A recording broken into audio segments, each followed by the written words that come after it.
socket things. This is part of the floor, because that floor is beautiful, but it's rubber, dried out, so you can see how thick those pieces are there and how thin these pieces are here because of the wear factor of hundreds of thousands of people walking on them. But again, Ernie's done research to find who the patent is for that and how we're going to process with that. Now in the interior, of course, when the family was living there, it's mahogany is dark, so they painted everything white, including all the gold leaf. So the gold leaf in this case happens to bleed through that white paint, but all the woodwork inside all had to be cleaned and stripped and so early on, 2016 or so, when I think Ernie, you were just getting involved, I think, in 2016. So probably one of the earlier things, the first year or two you were involved, we had Sunderland from Augusta come down and take samples of all the paint. I mean, exterior, interior, gold leaf, everything. And they did this incredible, because when you read the text and it says, it was dark green, Pullman dark green. So it's like saying, okay, yeah, the wall's white.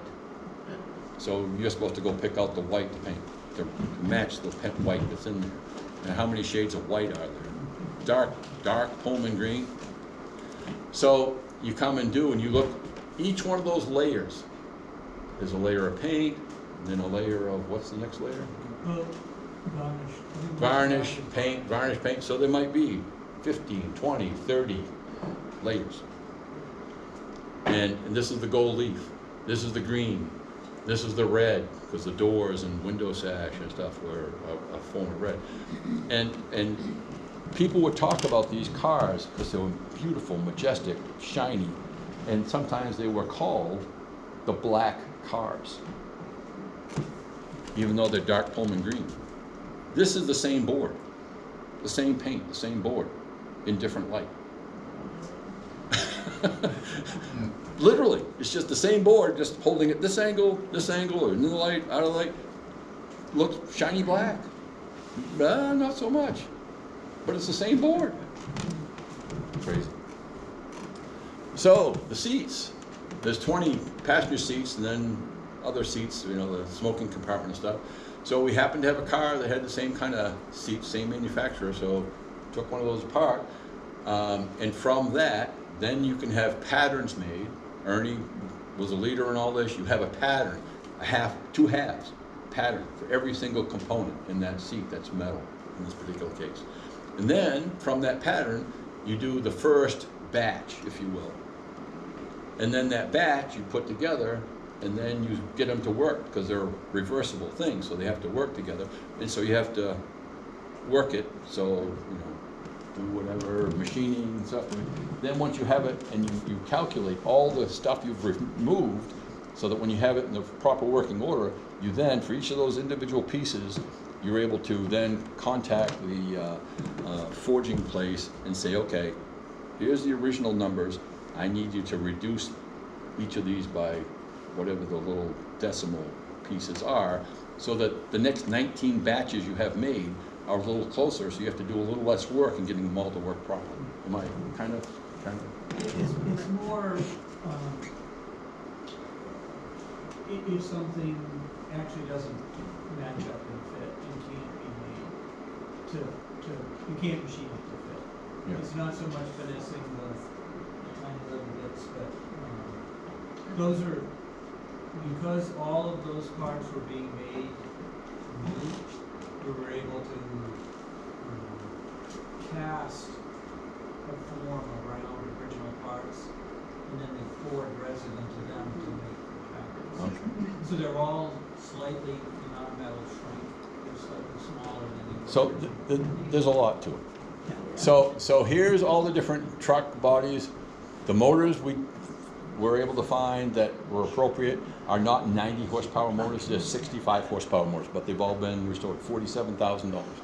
Was that done by AC Electric? It was done by AC in Bangor. Yeah, by them.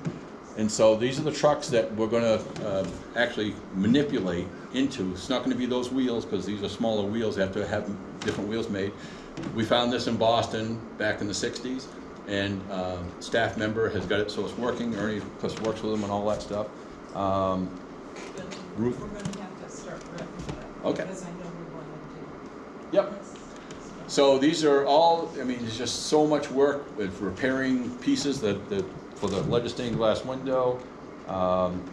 We have a place to store all that stuff, so we got a trailer just for the Narcissus stuff, which is full. The wear and tear, the rusting element, look at those square-headed bolts, they just, and the rust, look how thick that is. And of course, as that expands, it compresses any wood, so it destroys anything around it. So you have to, you got something like that, and then you have to make something like that.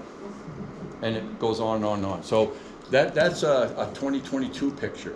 And Ernie, to get to work on this side sill, which is 37 feet long, one timber, and to access the other stuff, you have to actually lift the passenger part and replace that. It took us a long time to find old growth southern yellow pine that was 40 feet long. And you look at the quality of the farm grown southern yellow pine and how many rings there are per inch compared to old growth southern yellow pine, where there might be 3 or 4 or 5 per inch here, where there might be 15, 20, 30 rings per inch. So this wood, southern yellow pine, is so much better, the old growth stuff. So we found one from a mill in Connecticut, a brass foundry from the 1880s, to make those. And when they cut them open, which is right here, the knots bled sap for 150 years later. Incredible. Now, you may see here's some 3D dimensional stuff. Ernie got involved as he got, engulfed in this. You're talking about restoring a body that's been without its trucks, without its base for 60, 70, 80 years. And how do you restore it and have it be squared up and, all in good direction and all that stuff?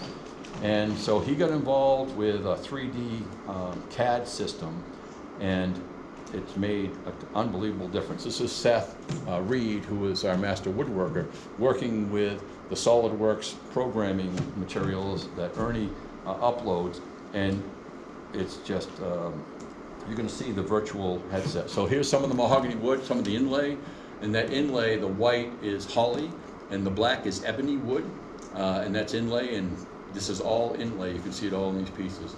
And you can see the white paint had to be stripped. All these little pieces, doors, goes on. This is one of the Libby great-great-granddaughters. She's from Los Angeles. She came to visit with her family. So the 3D CAD, you'll see, this is what Ernie has done. And there's the luggage racks, all the mahogany wood. There's the curtains. We have original curtains, and so we have to have replicas made. We can use some of the original components, but he's able to make those 3D CAD virtual pieces. I mean, look at this headlight. There's an original headlight that we have. Well, it's not, it's the same headlight, but it's not from the Narcissus. The gold leaf, this is all work that Ernie's done, thousands and thousands of files. And so now they're starting to put together, Seth and Ernie are starting to put together, and this is a dry fit of the number 2 end, which is the Roosevelt end. And here's a 3D CAD visual that you'll see. But that's starting to come together now. So Ernie is the project manager. This is a 3D virtual